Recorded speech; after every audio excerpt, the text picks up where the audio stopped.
Hello everyone, welcome to Chemizon Complete Chemistry. So these are the images of the different batteries that we use in our day-to-day life. That is whether the batteries are used in remote controls or we use this is a car battery which we use in cars, or this is the battery that we use in our mobile phones, or these small sized batteries are used in toys. So have you ever wondered that in each and every battery that you use there is this value in voltage, that is, here it is 9 volt, V stands for voltage. So this is some voltage that is written on each and every battery, you would find that. So how do we actually get this value and what is this voltage is what I'm going to give you some idea about in this video. So basically in this video, before understanding the types of electrochemical cells and getting into the details of the components of the electrochemical cell, before that it is very important to understand these basic terms which I would be using it very frequently. So it is important to understand the meaning of these terminologies which I'm going to use throughout the chapter. So the terms that we are going to discuss in this video are electrode, electrolyte, electrode potential, standard electrode potential and cell potential. So what is the meaning of all these terminologies we are going to discuss in this video. So the first term is electrode. So what actually is the meaning of an electrode? So electrode is any substance that can allow electrons to pass through it or can act as a medium for the electrons to pass from one half cell to the another. Now these electrodes can be metal electrodes or metal strips as I have shown here. It can be either zinc or copper or nickel, like different metal electrodes can be used as electrodes. So and sometimes when we use gas electrode, so there has to be some inert support for the gas to get adsorbed. So that inert support is nothing but either here the image shown is nothing but the carbon electrodes, or sometimes platinum is used as an inert support for gas electrodes. So these are the two basic types of electrodes, that is either metal electrodes or some inert support that can adsorb gas in case of gas elect electrodes or gas is involved in a half cell. So this is the electrode, and in every electrochemical cell in the half cell, basically all these electrodes are dipped into an solution which is called as electrolytes or electrolytic solution. So suppose I take zinc electrode as zinc metal as the electrode. So the electrolyte or the solution that I'm going to use for the half cell is going to be of the same ion. Like if I'm using zinc electrode, the solution will be also containing zinc ions. Let's say zinc sulfate. Or if I'm using, let's say, copper electrode, then the solution or electrolyte will also be of copper. So what basically do we mean by electrolytes? So electrolytes are solutions or substances which on dissolving in water can give its constituent ions or dissociate into its ions.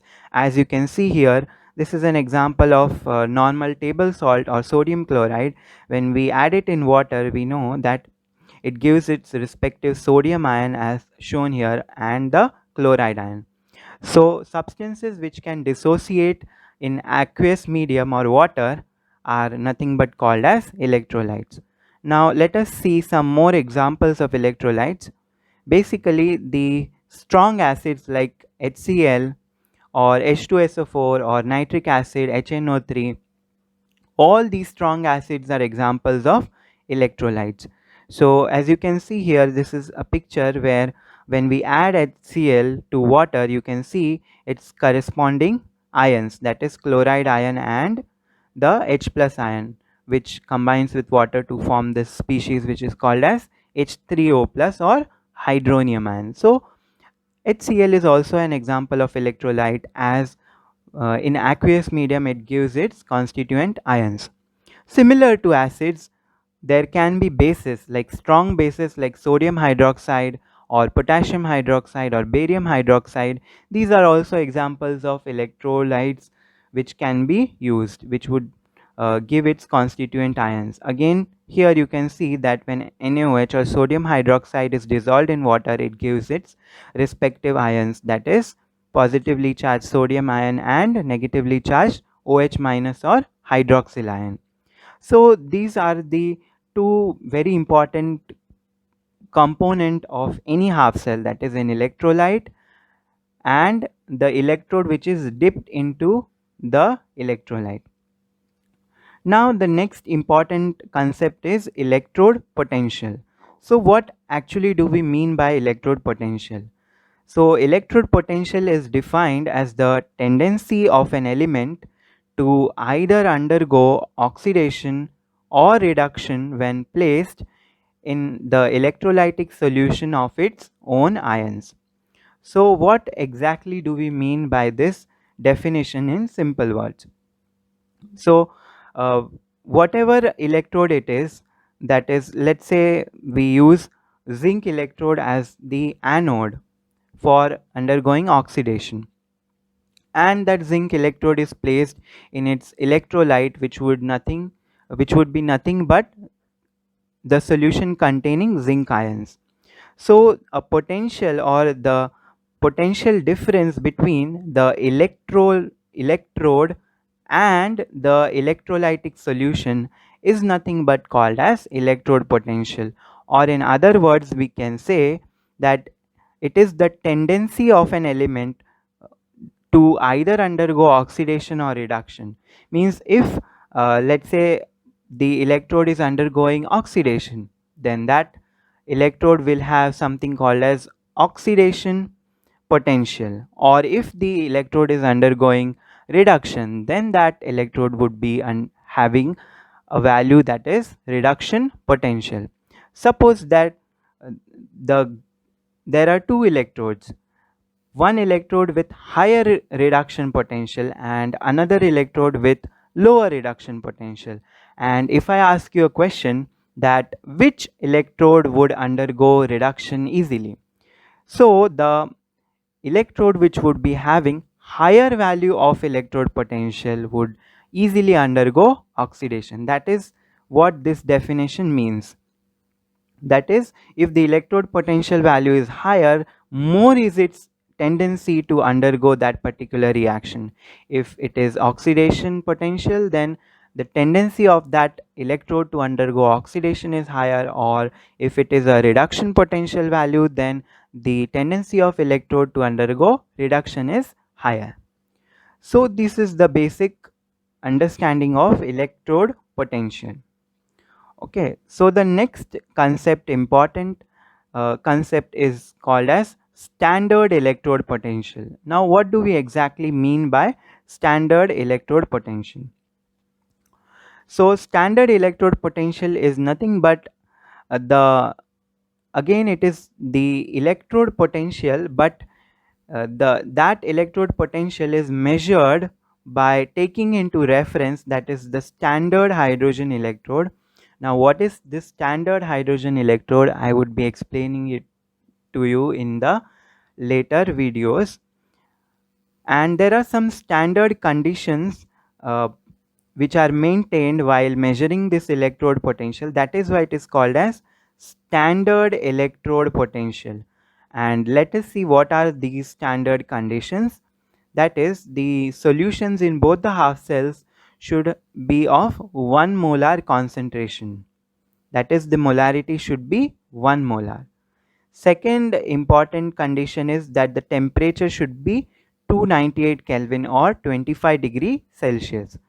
And the last condition is that the pressure of the gas that is used in the standard hydrogen electrode should be 1 bar. So we would understand or try to understand this concept in much more detail in the next video that I'm going to post. So another important concept is cell potential. So what do we exactly mean by cell potential? So this is the oxidation half cell, which would be having its some electrode potential, and this is the reduction half cell, and this would again be having some reduction potential. So this electrode would be having its electrode potential, and this electrode would also be having some electrode potential. So the difference in the values of these electrode potentials is nothing but the cell potential, or it is also called, or we can also call, the overall voltage or the potential of this entire cell is nothing but called as the cell potential. And this is the value that we see on all the different types of batteries. The voltage that we see is nothing but the cell potential. And here we come to the end of today's video. In the next video, we are going to try to understand what actually is standard electrode potential, and how do we exactly measure that standard electrode potential, and we would encounter more and more new concepts in the further videos. Thank you so much. Please like, share, and subscribe to our channel for getting latest updates and notifications. And also don't forget to hit the bell icon. Thank you so much.